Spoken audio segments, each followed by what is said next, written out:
Olá, chegamos ao nosso terceiro vídeo da Semana da Mulher Cristã, em que estamos tratando alguns temas sobre a vida da mulher como crente, sobre as perspectivas bíblicas de alguns tópicos, de alguns pontos que muitas vezes a gente esquece de parar para pensar ou leva de uma maneira errada, de uma maneira equivocada, por influência do pensamento do mundo em que nós estamos vivendo.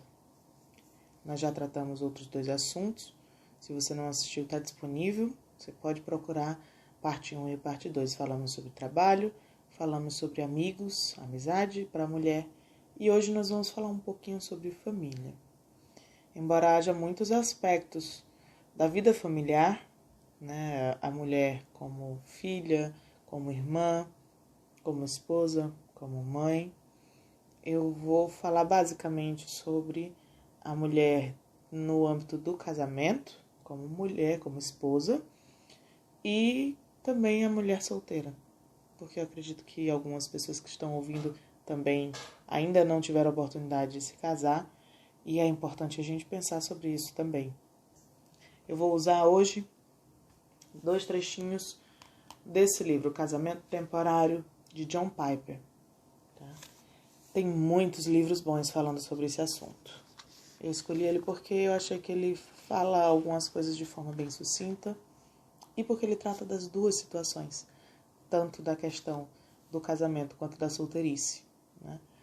Então, eu vou primeiro ler um trecho que fala sobre a mulher dentro do casamento e depois eu vou ler um trecho que fala sobre a mulher solteira.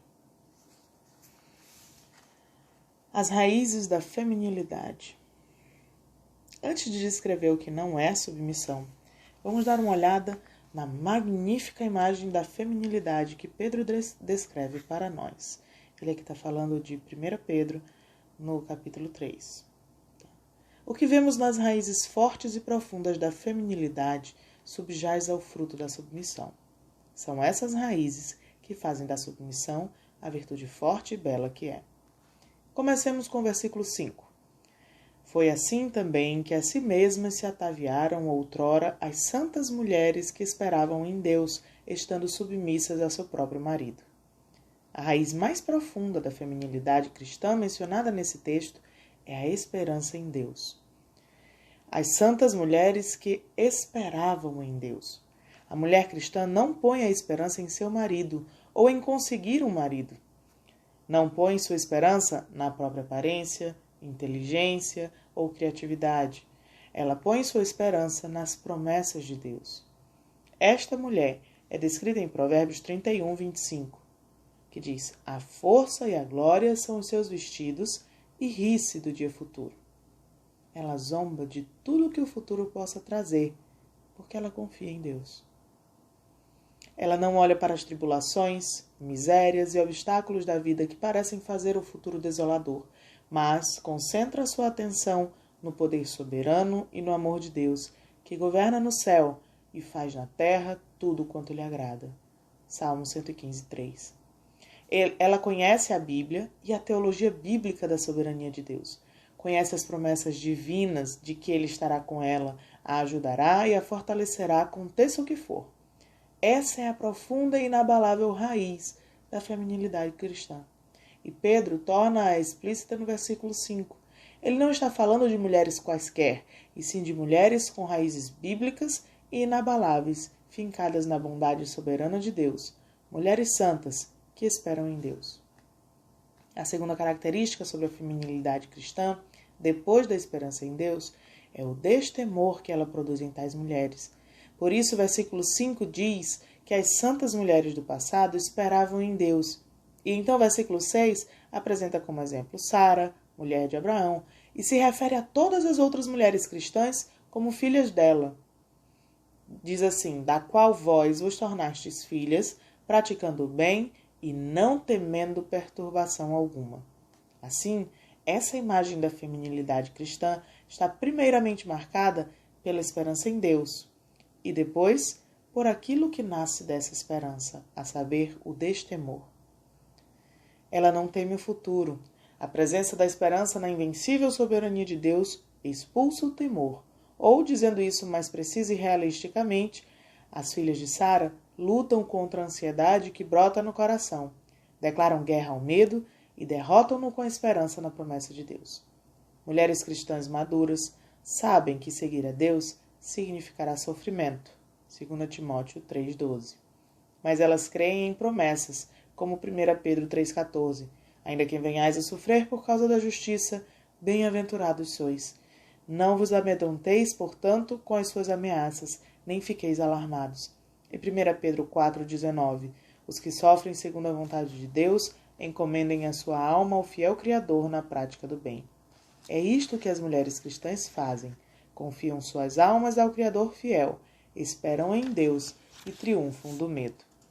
Isso leva à terceira característica da imagem que Pedro constrói da feminilidade: a atenção no adorno interior, em vez de no exterior. Em 1 Pedro 3,5 lemos: Assim se adornavam também antigamente as santas mulheres que esperavam em Deus. Esse adornar refere-se retroativamente ao que está descrito nos versículos 3 e 4, que é: Não seja o adorno da esposa o que é exterior, como frisado de cabelos, adereços de ouro, aparato de vestuário. Seja, porém, o homem interior do coração, unido ao incorruptível trajo de um espírito manso e tranquilo, que é de grande valor diante de Deus.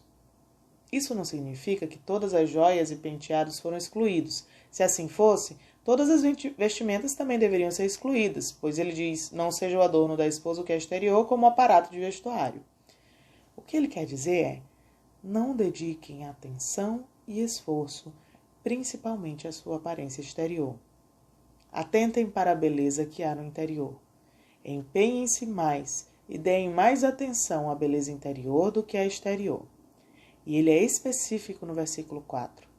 Quando a mulher põe a confiança em Deus, não no marido, nem na própria aparência, superando o medo por meio das promessas de Deus, isso afetará o coração dela, o que lhe dará tranquilidade interior.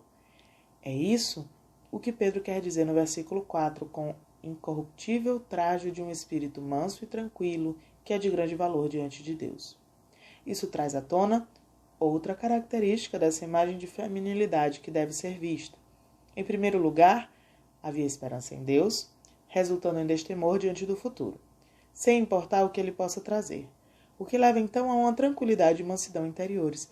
E, finalmente, tal espírito expressa-se num tipo singular de submissão ao seu marido. Mulheres, sede vós, igualmente, submissas a vosso próprio marido. Assim também a si mesmas se ataviaram outrora as santas mulheres que esperavam em Deus, estando submissas ao seu próprio marido. Essa é uma rápida olhada na imagem do tipo de mulher que Pedro tem em mente ao chamá-la para ser submissa ao seu marido. Esperança inabalável em Deus, coragem e destemor diante do futuro, alma mansa e tranquila, humilde submissão à liderança do marido. Vou parar essa parte sobre mulheres casadas aqui, que já tem bastante assunto. Não é fácil. Não é fácil. Mas a gente precisa crer. Por isso, o primeiro ponto que ele suscita é a confiança inabalável na soberania de Deus. É isso que vai gerar uma alma, um espírito manso e tranquilo. Para isso, você precisa conhecer a Deus, conhecer as promessas que ele faz, conhecer a instrução que ele dá. E assim você vai ter tranquilidade. Não porque você vai conseguir fazer tudo, não porque você vai conseguir ser uma mulher submissa perfeitamente, porque seu interior vai ser perfeito, mas porque você confia em Deus, aí não teme o futuro e procura se submeter ao seu marido. Aí entra no assunto que terminou no último vídeo. O seu marido precisa ser o seu melhor amigo. Vocês precisam ter uma relação em que ele te ame e que você se submeta com alegria. Mas isso só é possível se você tiver as primeiras características que o John Piper cita. Confiança inabalável no Senhor, certeza de que Ele tem nas mãos o teu futuro, e mansidão, tranquilidade e humildade para viver segundo aquilo que Ele determina. Eu não vou me estender muito nesse assunto. Quem sabe seja tema para um pensamento posterior, uma reflexão posterior, porque eu quero ainda ler o trechinho que ele fala às mulheres solteiras, que eu achei muito interessante. O nome do trecho é Bênçãos Melhores. Portanto, terminamos agora no ponto em que começamos, com todas essas passagens bíblicas em nossa mente. Ele vai falar aqui de vários exemplos da Bíblia. Deus promete àqueles que permanecem solteiros em Cristo bênçãos melhores que as bênçãos de casamento e filhos. É possível que alguém pergunte, não seria melhor ter ambos, as bênçãos do casamento e as bênçãos do céu? Há duas respostas para essa pergunta. Uma é que você vai descobrir algum dia, e é melhor aprender isso agora, que as bênçãos de estar com Cristo no céu são tão superiores às bênçãos de estar casado e de ter filhos, que fazer essa pergunta será como perguntar se não seria melhor ter o oceano e também um conteúdo de um dedal. Mas essa não é a resposta que você queria. Então eis a outra. Casamento e solteirismo nos impõem tanto provações como oportunidades singulares para a nossa santificação, nossa preparação para o céu. Haverá recompensas singulares para cada um. Qual é maior? Não dependerá de você ser casado ou solteiro, mas de como você responder a cada uma dessas situações. Assim digo mais uma vez a todos os solteiros em Cristo, que Deus lhes prometeu bênçãos maiores no porvir, as quais são melhores que as bênçãos de casamento e filhos. Isso é algo que a gente... Ele continua falando aqui sobre outras perspectivas boas da solteirice, mas eu vou parar aqui. Eu achei muito válido o que ele fala. Às vezes, principalmente a mulher, ela pensa, eu não quero morrer antes de casar. Eu queria tanto casar. Eu sonho com o casamento. Isso é bom. Isso é natural até certo ponto, porque Deus nos fez para sermos auxiliadoras. Então esse anseio é um anseio natural da mulher. Mas o ponto central é, a gente volta para o que eu falei quando a gente estava falando sobre trabalho no primeiro vídeo. O ponto central é que a tua identidade não está em ser esposa, não está em ser mãe, está em ser serva do Senhor. A prova disso é que não há bênção maior do que as bênçãos celestes que temos em Cristo Jesus. E a vida em família, ela é feita para te santificar. Ela é feita como um meio de glorificar a Deus por meio da sua vida. Nós somos santificados pelas oportunidades e situações que vivemos em família. Eu brinco que é um treinamento nível hard, porque você é muito confrontado sobre Deus e sobre você, sobre quem você é e como é o seu relacionamento com Deus na vida em família. Mas o cerne da questão é que Deus escolhe como Ele vai trabalhar isso na sua vida. Se você não casar, Ele vai trabalhar na tua santificação em outras circunstâncias, mesmo sendo solteira. O cerne da questão é: viva para Deus, encontre suficiência em Deus, corra para Ele nas dificuldades, confie nele, se submeta a Ele na tua vida.